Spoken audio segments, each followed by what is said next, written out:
Okey, Assalamualaikum warahmatullahi wabarakatuh. Saya Cikgu Ailiana. Okey, hari ini kita akan belajar mengenai komunis, tapi subtopik saya akan ambil iaitu 6.3 dan 6.4 iaitu usaha menangani ancaman komunis dan juga yang 4 kesan yang berlaku dekat dalam negara kita bila komunis ni masuk. Okey, next slide. Okay, first kali apa yang British ni buat dekat dalam negara kita iaitu Tanah Melayu. Tindakan British ni yang pertama iaitu menahan sesiapa saja yang terlibat dalam pergerakan komunis tanpa ada perbicaraan. Mereka ni siapa je yang terlibat, maksudnya orang British ni desyak, siapa je yang terlibat dengan komunis ni, mereka akan tahan dan mereka tahan mereka ni tanpa ada perbicaraan. Okey, yang kedua pula, hukuman berat akan dikenakan kepada sesiapa sahaja yang bantu komunis. Siapa yang masyarakat di Tanah Melayu ni, tak kisahlah kaum India ke, Melayu ke, Cina, siapa sahaja yang bantu komunis, British akan bagi hukuman yang berat. Iaitulah penguasaan undang-undang daulat. Yang ketiga, mengetatkan undang-undang senjata api iaitu menghukum siapa saja yang bawa senjata api dan bahan letupan. Siapa yang ada masyarakat yang ada bahan letupan, maksudnya dia ada senjata api, tak kisah senapang ke apa kan yang berkenaan dengan senjata api, dia akan British akan hukum. Macam tu. Lepas tu yang poin keempat, menggeledah rumah kediaman, pagar rumah, adakan perintah berkurung, wujudkan kampung baru dan pindahkan penduduk. Okey, dia akan geledah lah sebab takut komunis ni sorok dekat rumah masyarakat dekat Tanah Melayu ni kan. Dia bersembunyi. Sedangkan pada waktu tu British tengah mencari komunis. Siapa yang terlibat dengan komunis apa semua. Sebab itulah British ni dia arahkan orang-orang dia, dari tentera ke, polis ke apa semua untuk menggeledah masuk rumah masyarakat di Tanah Melayu. Okey, yang kelima iaitu mengharamkan PKM dan parti politik radikal. PKM ni ialah Parti Komunis Malaya lah. Sebab kan yang kita bincang ni adalah berkenaan dengan komunis kan. Okey, menghalang komunis. Parti politik radikal ni contohnya AWAS, Angkatan Wanita Sedar, PETA iaitu Ikatan Pembela Tanah Air. Okey, yang keempat ialah penangkapan terhadap pemimpin gerakan radikal seperti Ahmad Bustaman, Abu Bakar Al-Baqi, Ishaq Haji Muhammad dan Khadijah Siddiq. Sebab apa mereka ni ditangkap? Sebab mereka adalah ahli kepada parti politik radikal. Okey, next slide. Okey, yang poin kedua pula, apa British ni buat untuk elakkan ancaman komunis ataupun menangani ancaman komunis dalam negara kita, iaitu permerkasaan pasukan keselamatan dari segi polis, tentera dan sukarelawan. Okey, next slide pula kita tengok first kali ialah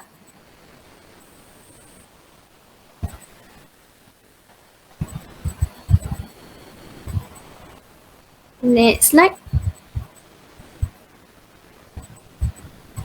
Okay, kalau kita tengok daripada polis, British ni ditubuhkan polis. First kali ialah cawangan khas, polis cawangan khas. Kalau kita tengok polis sekarang pun macam-macam dia punya unit kan, ada jenayah, trafik, apa semua kan. Jadi yang ni waktu zaman dulu pun nak British nak menangani ancaman komunis ni pun dia buat polis ni macam-macam unit. Okay, yang pertama sekali ialah cawangan khas. Cawangan khas ni dia punya merupakan badan perisik yang merisik operasi Parti Komunis Malaya.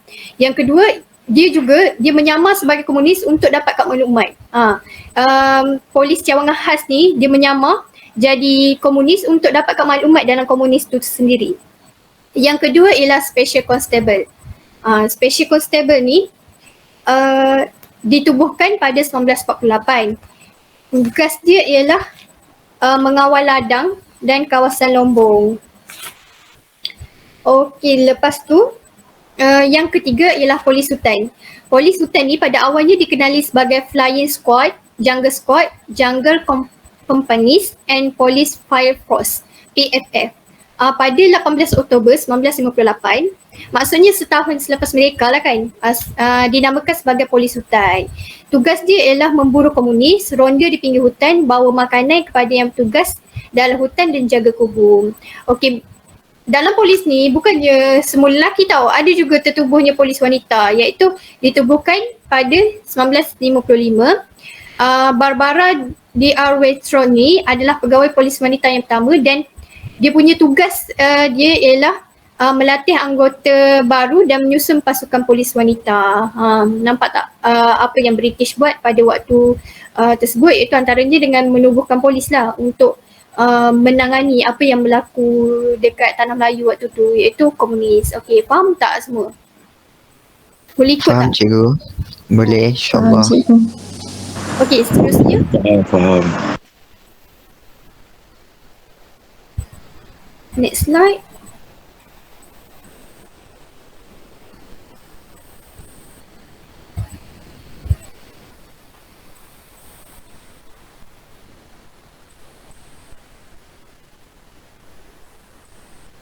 Lambat.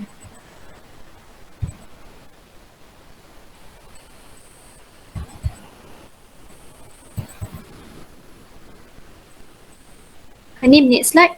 Boleh tak?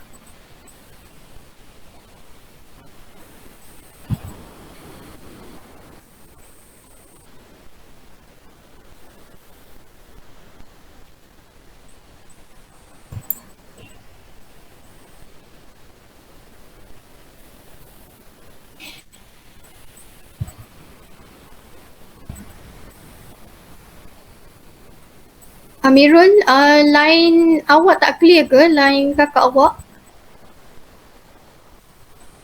Ya. Mana?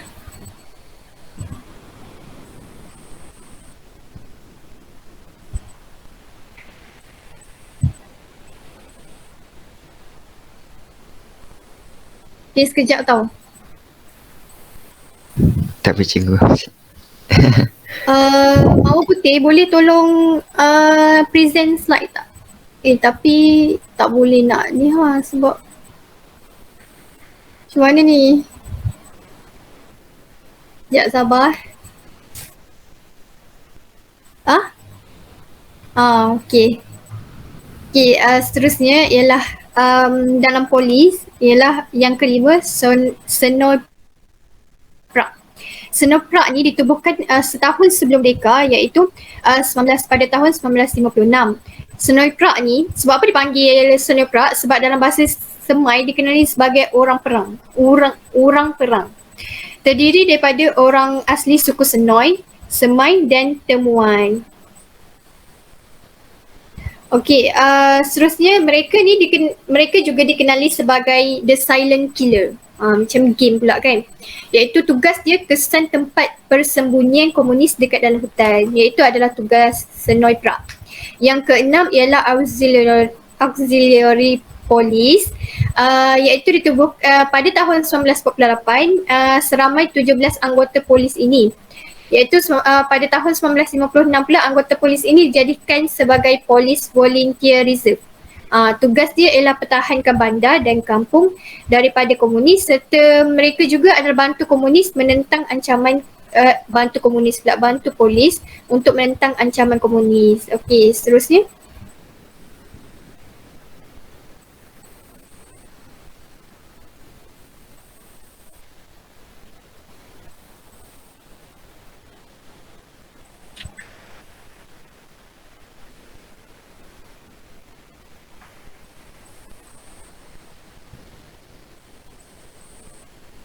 Okey, seterusnya kita tengok pada ni tentera. Selepas polis, macam kita ada dekat negara kita ni juga kan, ada polis, ada juga tentera. Okey, British ni ditubuhkan tentera. Yang pertama sekali ialah pasukan Askar Melayu, ditubuhkan pada 1933. Tugas Askar Melayu ni ialah bantras gerila komunis dalam hutan. Iaitu kerajaan ni bantu Askar Melayu ni dengan lengkapkan tentera darat dengan pasukan meriam dan pasukan bantuan yang lain. Nampak tak apa yang British buat ni memang betul-betul nak bantras komunis yang ada dekat Tanah Melayu pada waktu tersebut. Lepas tu, Regimen Askar Melayu ni juga makin lama dia punya tu makin, pasukan dia tu makin perbesarkan lagi daripada 3 kepada 7 regimen. Lepas tu kejayaan Askar Melayu ni juga iaitu berjaya tumpaskan anggota komunis dan musnahkan kubu operasi komunis. Yang kedua, pasukan askar Commonwealth. Kerajaan British ni dia bukannya mengharapkan masyarakat daripada Tanah Melayu je, tapi dia mengharapkan masyarakat pula, askar daripada Commonwealth, maksudnya daripada Britain, Australia, New Zealand, India dan lain-lain. Pada tahun 1954, seramai 25,000 orang askar Britain, 10,000 askar Gurkha dan lain-lain bantu British dekat negara kita ni untuk menangani komunis. Lepas tu yang seterusnya ialah Sarawak Rangers. Sarawak Rangers ni adalah tentera juga pada waktu tersebut, di mana terdiri daripada orang Iban. Mereka ni, Sarawak Rangers ni, dia mahir dalam selok golek hutan. Cogan kata dia ialah agi hidup, agi ngelaban. Tugas dia jejak persembunyian komunis dekat hutan. Sebab apa? Sebab dia dah mahir dalam kehidupan di hutan. Sebab orang Iban kan. Lepas tu banyak markas dan komunis, tempat-tempat markas dan komunis dimusnahkan oleh Sarawak Rangers ni. Okey, sukarelawan Home Guard ni ibaratnya sekarang ialah rela. Faham tak? Boleh? Oh, faham cikgu. Macam polis bantuan ke cikgu? Lebih kurang lah. Tapi dia lebih kepada, kalau sekarang kita tengok rela. Rela yang baju hijau, topi warna kuning tu. Betul cikgu. Macam tu. Tapi yang ni ada, dulu dipanggil sebagai Home Guard. Home Guard ni pengawal kampung, macam ketua kampung gitu kan. Pada tahun 1951, 75 Home Guard di Tanah Melayu diberikan latihan ketenteraan. Lepas tu tugas Home Guard ni pula ialah sekat bekalan makanan dan ubatan daripada jatuh ke tangan komunis. Maksudnya dia tak nak bantulah, sebab nanti kalau ada makanan apa semua kan, senanglah komunis nak serang dalam negara kita kan. Dia ada ubat, bila dia sakit dia ada ubat. Lepas tu kejayaan sukarelawan ni, Home Guard itu, ialah mengamankan kampung dan lindung pekerja lombong daripada serangan komunis. Okay. Next slide. Okey, pendaftaran kebangsaan dan kad pengenalan. Waktu antara yang lain, apa yang British buat dekat dalam negara kita ni juga ialah pendaftaran kebangsaan dan kad pengenalan, iaitu sekarang dikenali sebagai IC. IC yang korang ada tu, yang ni lah asal usul dia, macam mana boleh adanya IC yang sekarang punya kan. Kerajaan ni dia perkenalkan sistem pendaftaran kebangsaan dan penggunaan kad pengenalan. Sebab apa? Sebab memudahkan pihak keselamatan macam polis, tentera, Home Guard apa semua tu membezakan masyarakat dekat Tanah Melayu ni antara orang awam dan juga komunis. Setiap lelaki dan wanita pada umur 12 tahun dan ke atas perlu daftar kepada pihak berkuasa untuk dapatkan IC ni. Mereka perlu membawa kad pengenalan ke mana-mana sahaja. Macam kita sekarang kan, kita keluar ke mana-mana kan. Kita keluar ke mana-mana memang kita perlukan IC. Betul tak? Jadi macam yang tu adalah pada waktu zaman dulu, waktu komunis tu, IC tu penting sebab dia orang nak membezakan mana satu orang awam dan juga mana satu orang komunis. Kalau orang komunis dah confirm lah tak dapat IC kan. Orang awam je lah yang dapat IC. Yang komunis memang kita nak basmi dia orang. Takkan nak dapat IC. Yang seterusnya ialah rancangan BRIC. Okey, BRIC ni, kenapa dikatakan rancangan BRIC ni? Dilancarkan oleh Sir Henry Gurney, iaitu di mana pada waktu tersebut ialah dia pegawai tinggi British pada dekat Tanah Melayu. Lepas tu tujuan utama rancangan BRIC ni ialah memutuskan hubungan Parti Komunis Malaya dan Min Yuen. Min Yuen ni ialah orang yang membantu Parti Komunis Malaya, iaitu dipanggil sebagai organisasi massa. Yang Min Yuen ni dia bekalkan senjata, makanan, maklumat dan ubatan kepada Parti Komunis Malaya. Suasana kampung baru dia pula, di mana rancangan BRIC ni dia buat penduduk setinggan berpindah ke kawasan baru yang dilengkapi kemudahan. Sebab senang bila kerajaan British buat macam tu, senang dia nak memerintah. Maksudnya dia nak kawal. Tak adalah macam bila bersepah apa semua tu kan. Tiba-tiba yang belah sana kena serang dengan komunis. Jadi bila buat macam ni, kumpulkan satu tempat, jadi senanglah British untuk tengok untuk kawal. Kampung baru ni dikawal oleh Special Constable, iaitu polis tadilah. Okay, next slide. Okay, tawaran pengampunan. Untuk tawaran pengampunan kita minta Ahdan terangkan, boleh? Boleh saya cuba Kuatkan sikit suara clear tak? Boleh, clear. Tawaran pengampunan ni pada 6 September 1949 ni Sir Henry Gurney kan, dia mengisytiharkan pengampunan kepada komunis untuk komunis serah diri. Okay. Untuk menyerah diri. Dia Henry ni dia buat macam-macam untuk pujuk komunis ni untuk serahkan diri dia orang. Dia buat setiap hari dia keluar kat radio mengisytiharkan syarat tawaran pengampunan. So dia keluarkan poster, dia tampal-tampal poster dengan dia keluarkan surat khabar. Risalah. Risalah dalam bahasa Cina, Melayu dan Tamil. Lepas tu dia sebarkan guna kapal terbang. Ya, betul. Dia sebarkan guna kapal terbang untuk membantu penduduk memujuk anggota komunis supaya menyerahkan diri diorang. Okey. Itu saja. Itu saja. Terima kasih Ahdan. Okey. Sama-sama. Yang itulah maksudnya tawaran pengampunan, di mana British ni kan British pula. Komunis ni kan dia ibaratnya dia parti haluan kiri. Maksudnya musuh kepada negara pada waktu tersebut. Lepas tu bila dah jadi macam tu, British ni waktu tu baik lagi, dia bagi tawaran pengampunan kepada siapa yang terlibat dengan komunis untuk menyerah diri. Maksudnya bila mereka dah menyerah diri, British tak akan nihar dah. Takkan serang diorang dah sebab diorang dah menyerah diri. Macam tu lah, macam-macam British dia buat, iaitu dari segi poster, risalah. Lepas tu dia menyebarkan melalui pengangkutan udara sebab waktu zaman dulu tak ada kan handset macam sekarang kan. Dengan cara tu lah yang dia buat, British buat. Okey, seterusnya ialah kempen Bulan Rakyat Melawan Penjahat.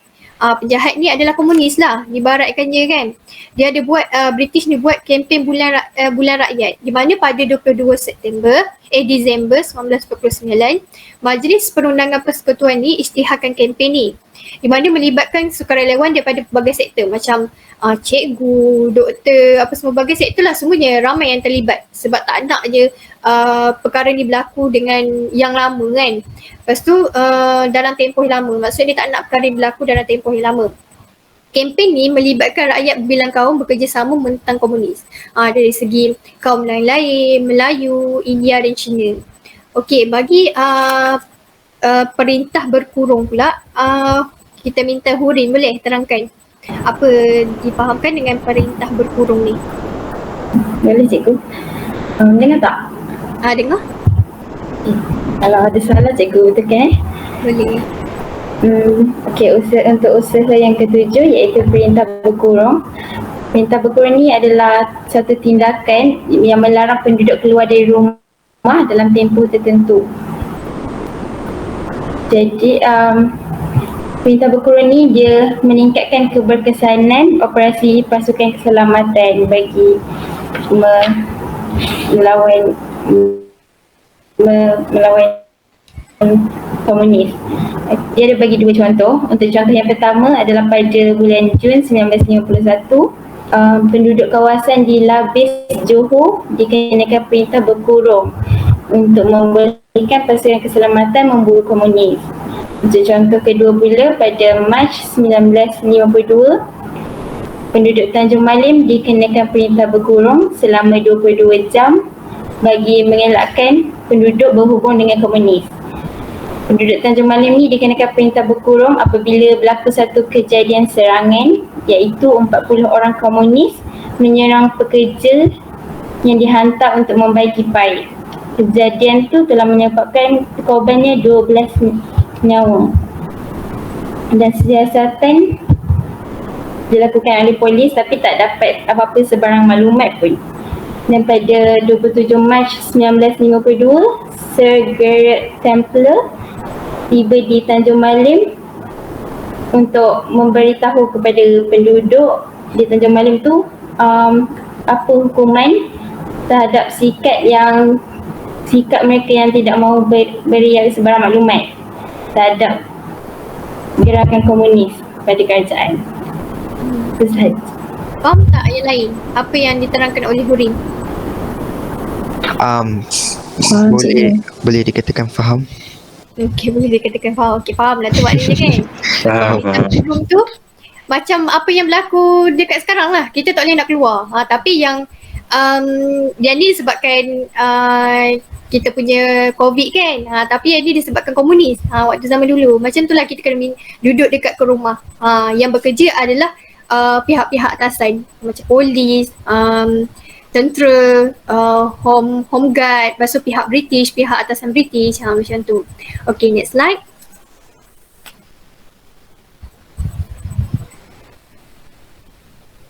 Okay, seterusnya ialah perang saraf. Antara British buat ialah perang saraf. Iaitu perang saraf ni dia ambil hati rakyat. Kenapa dia ambil hati rakyat? Sebab pada waktu tu dia tak nak lah komunis ni berterusan dekat dalam negara kita. Masalah komunis berterusan dekat negara kita. Iaitu di mana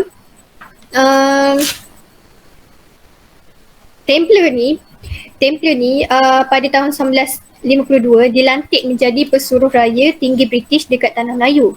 Dia ni bertindak ambil hati rakyat, Persekutuan Tanah Melayu dekat Tanah Melayu sebab dia nak menjalinkan hubungan baik. Dia tak nak masyarakat dekat Tanah Melayu ni melibatkan diri dengan komunis. Iaitu first kali dia mengadakan lawatan. Dia mengadakan lawatan kat sekolah, kampung, hospital, lepas tu bilik operasi, pondok polis dan banyak tempat lah untuk mengambil masa. Lepas tu dia ambil masa 2-3 hari ni untuk buatkan lawatan sebab dia nak pantau. Macam kita punya ni lah Perdana Menteri apa semua kan, pantau kawasan-kawasan yang tertentu untuk ambil hati. So macam bila masyarakat ni akan nampak apa yang Templar ni buat kan.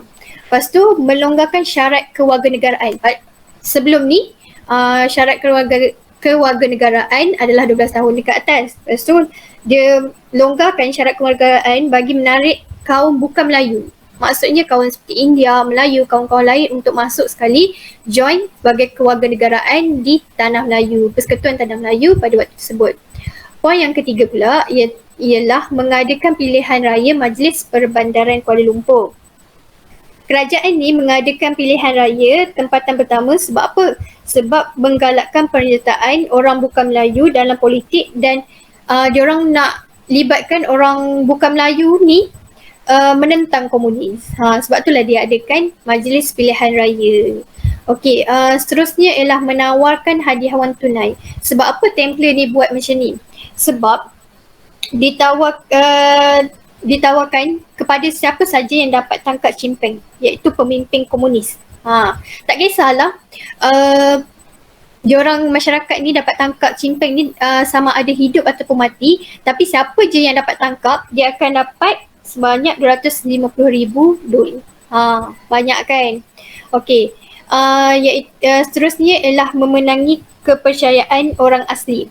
Memenangi kepercayaan orang asli ni, Templar ni iaitu pesuruh raya tinggi British tadi, mereka ni Templar ni diambil hati orang asli untuk sokong kerajaan dalam usaha menghapuskan komunis. Dia mendirikan sebanyak 14 kubu untuk dapatkan sokongan orang asli. Lepas tu dalam masa yang sama juga dia bagi kemudahan dari segi keperluan harian, perubatan, pendidikan dan juga perlindungan kepada masyarakat orang asli pada waktu tersebut. Okey, seterusnya ialah memajukan perkhidmatan penerangan. Memajukan perkhidmatan penerangan ni iaitu di mana Jabatan Penerangan dan Perkhidmatan Radio Malaya dijadikan medium untuk menimbulkan kesedaran kepada masyarakat agar menyokong kerajaan menentang komunis. Sebab diorang fikir sampai bila negara diorang ni jadi macam ni, maksudnya Tanah Melayu tetap dengan masalah dengan komunis ni kan. Sebab itulah dia tingkatkan lagi perkhidmatan penerangan. Okey, yang last kali Perang Saraf ni ialah memperkenalkan kawasan hitam dan putih. Sebab apa dikenalkan kawasan hitam dan putih ni? Sebab kawasan hitam ni dikatakan ialah terdapatnya kawasan komunis. Kalau kawasan putih ni ialah bebas daripada kawasan komunis.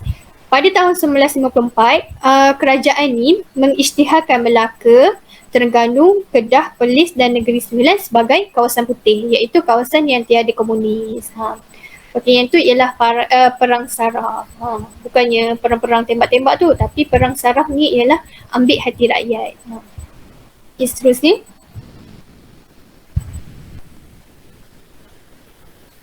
Okey, rundingan baling. Okey, rundingan baling. Di mana rundingan baling ni adalah rundingan maksudnya musyarat. Maksudnya perjumpaan di antara dua pihak. Di mana rundingan ni diadakan untuk menamatkan ancaman komunis dan mencapai kemerdekaan. Di mana Tunku Abdul Rahman ni adakan pertemuan dengan pemimpin Parti Komunis Melayu dekat Baling Kedah. Sebab itulah dipanggil rundingan baling. Iaitu pada 28 Disember 1955. Iaitu melibatkan Persekutuan Tanah Melayu dan Parti Komunis Melayu. Tunku Abdul Rahman ni dia minta Chimpeng untuk bubarkan Parti Komunis Melayu ni. Sebab sampai bila kan, macam tu. Lepas tu dia minta Chimpeng ni letak senjata dan juga serah diri kepada kerajaan British pada zaman tersebut. Tapi malangnya Chimpeng ni pula dia minta pula. Dia kata dia nak syarat boleh kalau dia buat macam tu. Tapi Tunku Abdul Rahman ni mestilah mengakui Parti Komunis Melayu ni sebagai parti politik yang sah. Bukan lagi parti politik yang tidak sah pada waktu tersebut. Tapi Tunku Abdul Rahman ni tak bersetuju dengan apa yang syarat yang diletakkan oleh Chimpeng dan rundingan ini menemui kegagalan. Okey, seterusnya. Okey, kesan zaman darurat terhadap negara kita. Bila dah jadi macam ni, kesan darurat apa semua kan, British dah buat darurat apa semua kan, mestilah ada kesan dari segi politik, ekonomi dan juga sosial. Okey, seterusnya.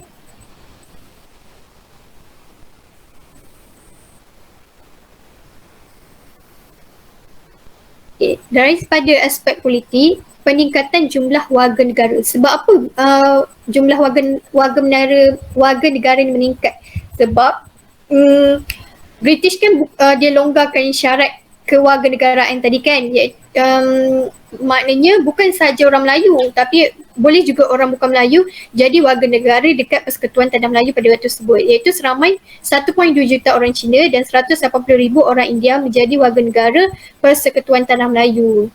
Disebabkan oleh ni hal lah tadi, kerajaan longgar syarat kewarganegaraan pada tahun 1952.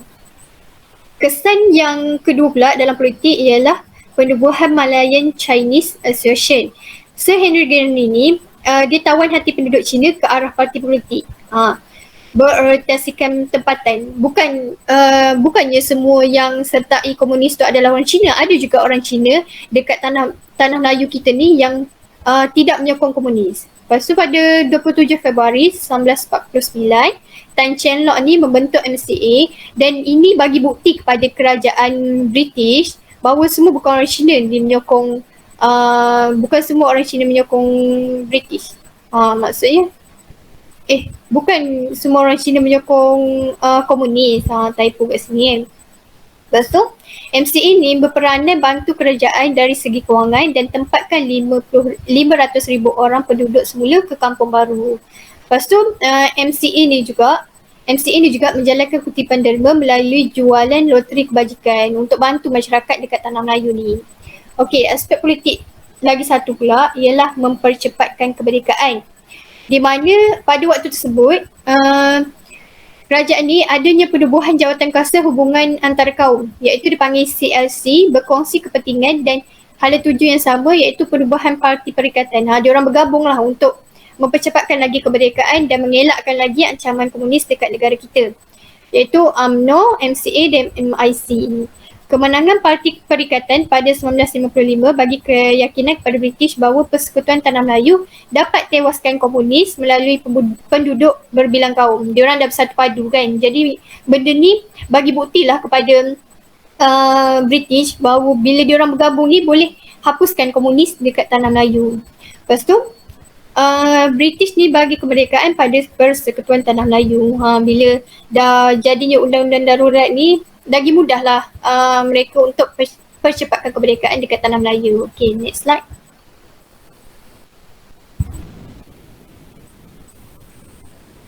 Okay, aspek sosioekonomi. Meningkatkan kos perbelanjaan. Waktu kerajaan ni dia adakan darurat, kerajaan British ni membelanjakan anggaran lebih kurang $250,000 dan $350 sehari bagi menangani ancaman komunis. Kerajaan pula membelanjakan sebanyak $10 juta sebulan dan $120 juta setahun. Kerajaan juga dia membelanjakan kos yang besar waktu selesaikan masalah penempatan semula penduduk. Ialah sebab apa? Sebab kerajaan nak sediakan perubatan, makanan, apa semua kan. Lagi-lagi waktu perintah berkurung tu kan. Kita tak boleh nak keluar. Jadi semuanya kerajaan yang menyediakan. Lepas tu dari aspek sosial pula menyebabkan penderitaan dan kesengsaraan kepada rakyat. Sebab apa? Bila dah jadi huru-hara macam ni kan, kawasan Lombong dan Ladang jadi sasaran serangan komunis. Pengeluaran pagi dan makanan pun semakin kurang. Peniaga, pekedai, pengusaha kebun, peladan dan pelombong menjadi mangsa peras ugut komunis dalam mendapatkan wang dan bekalan makanan. Pekerja-pekerja ni jadi sasaran. Maksudnya dia kena aim dengan orang komunis ni untuk diorang dapatkan bekalan makanan. Penduduk pula suka bergerak dan memperoleh bekalan keperluan serta pekerja tidak dapat menjalankan kerja sebab perintah berkurung yang dilaksanakan oleh kerajaan pada sebelumnya kan. Lepas tu catuan bekalan makanan hanyalah seperti ubi kayu, keledek dan jagung. Maksudnya yang tu je yang ada pada waktu tersebut. Yang itulah menyebabkan kesengsaraan kepada rakyat. Okay, next.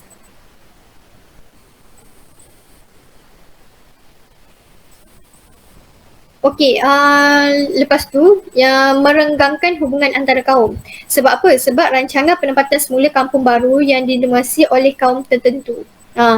Kerajaan Britain ni dipisahkan kampung tersebut mengikut kepada kaum. Kaum Cina dikumpulkan di tempat yang sama dan kaum lain di tempat yang lain. Kaum Melayu pula hanya tumpu di kampung dan serba kekurangan.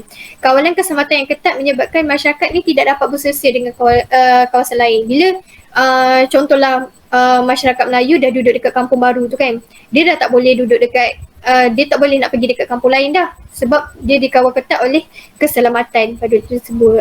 Faham tak semua? Boleh tak follow? Boleh cikgu. Boleh. Seterusnya ialah yang ni kita minta yang last kali kan, kita minta jumlah korban zaman darurat ni. Mawar boleh tak terangkan kesan kenapa dikatakan jumlah korban zaman darurat ni memberi kesan kepada tanah Melayu? Boleh cikgu. Okay, kuat sikit suara. Okay. Disebabkan zaman darurat ini, dia menyebabkan ramai anggota daripada pasukan keselamatan, komunis dan orang awam yang terkorban. Dan disebabkan darurat ini juga menyebabkan penduduk pesisir iaitu penduduk Persekutuan Tanah Melayu menjadi derita dan sengsara. Okey, itu saja. Itu saja. Okey, terima kasih Mawar Putih. Okey, sebagai kesimpulannya, bila masalah komunis ni masuk dalam negara kita, kita dapat lihat kan macam-macam berlaku dan macam-macam usaha kerajaan dalam menangani ancaman komunis dekat dalam negara kita. Ya, dan bila berlakunya macam tu, banyak kita lihat daripada segi kesan, iaitu dari segi politik, ekonomi dan sosial. Lepas tu, okay, next slide.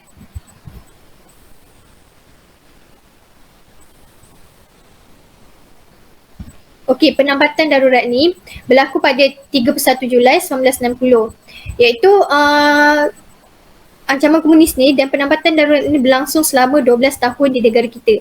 COVID ni baru 2 tahun kan, tapi yang ni darurat ni 12 tahun. Nampak tak lamanya kesengsaraan rakyat pada waktu tersebut. Okey, dan untuk seterusnya kita nampak lagi untuk faham Kita teruskan dengan soalan Saya akan share soalan. Okey.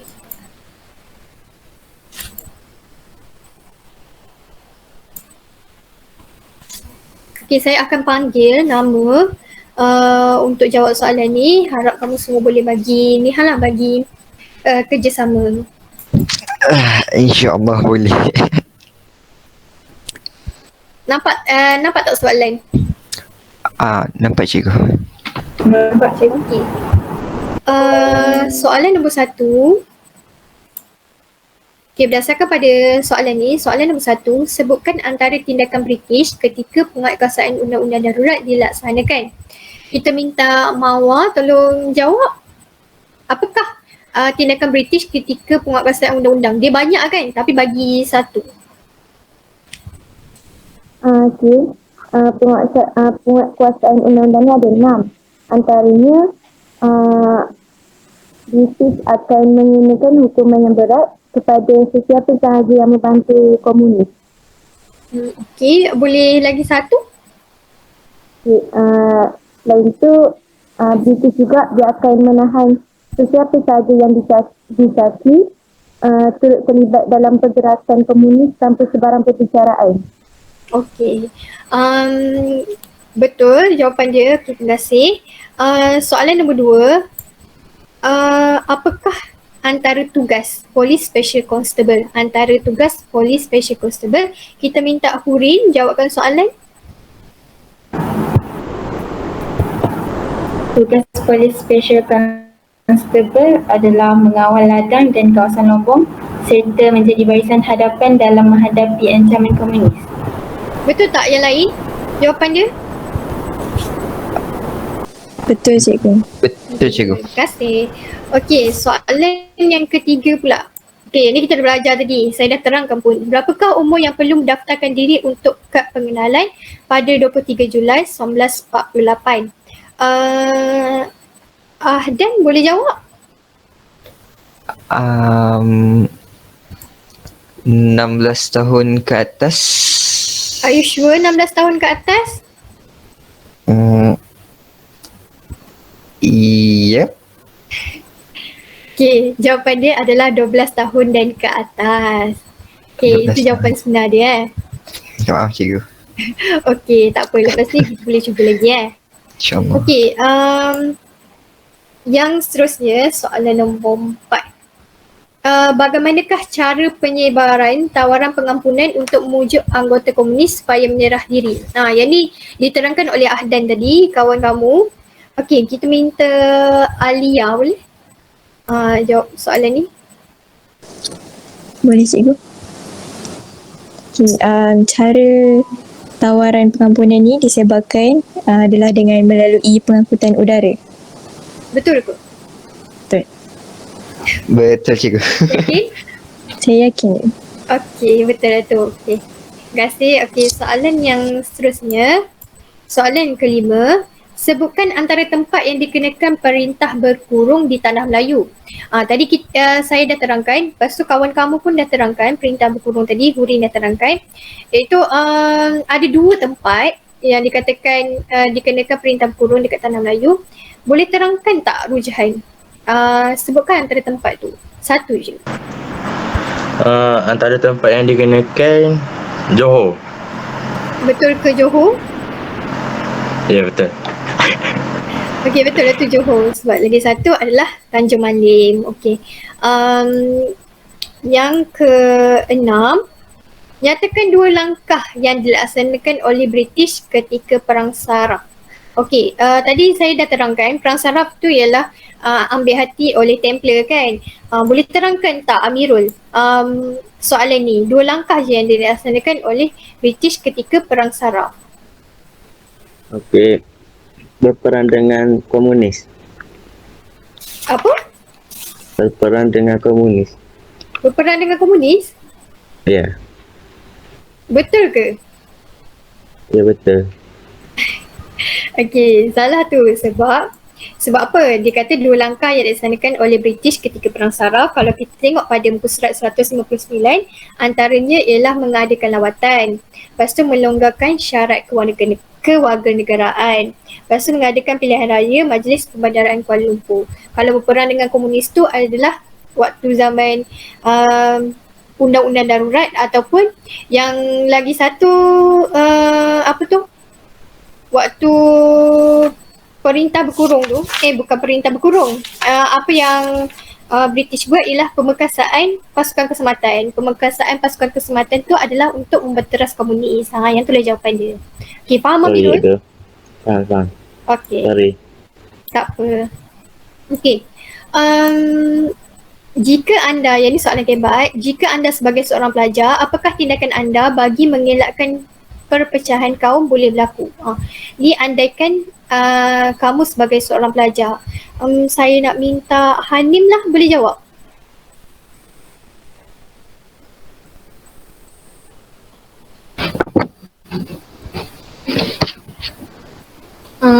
Tindakan pelajar adalah mengeratkan, dengar ke?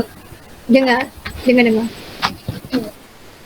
Mengeratkan hubungan dan menyertai pelbagai program. Program masyarakat tanpa mengira kaum.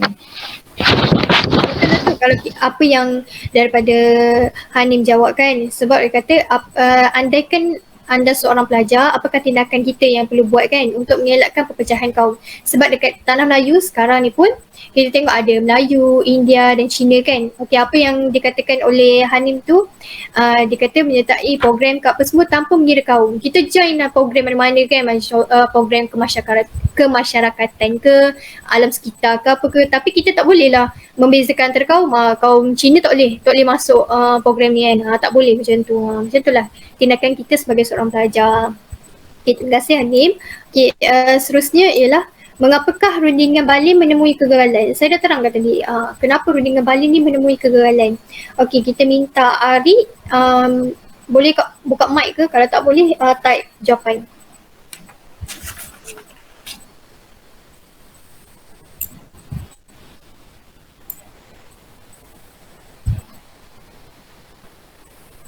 Okey, Arik jawab kerana Cimpan meminta Tunku Abdul Rahman Iktiraf PKM sebagai sebuah parti politik yang sah. Tapi Tunku Abdul Rahman tidak bersetuju. Betul ke? Kawan-kawan jawab ni.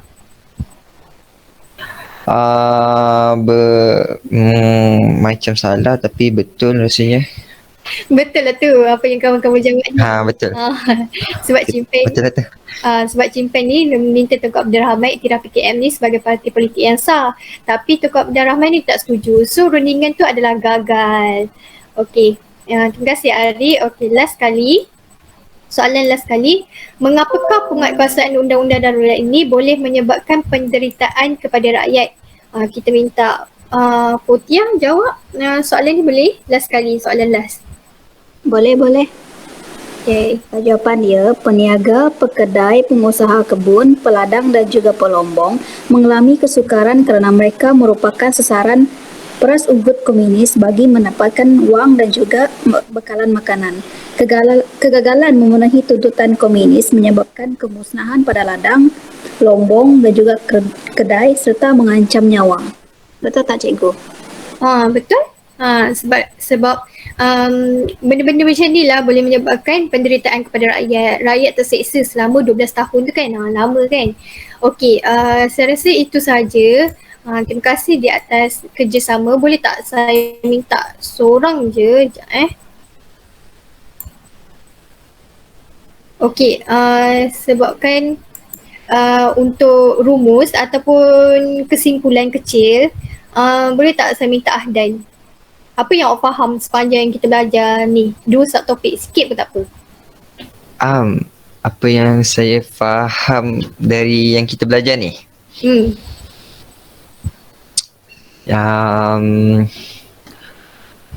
Saya faham tentang macam mana British halau komunis. Diorang cari komunis. Diorang diorang mewujudkan ke polis. Betul. Semua benda tu. tentera, yes, untuk mencari dan menangkap si komunis. Okey, terima kasih Ahdan. Sama-sama. Okey, saya rasa itu sahaja untuk hari ini. Terima kasih kepada semua sebab bagi kerjasama. Okey, ada apa soalan tak? Ada kan? Tak ada. Okay, semua faham kan? Tak ada cikgu. Faham cikgu? Terima kasih semua. Okey, itu saja.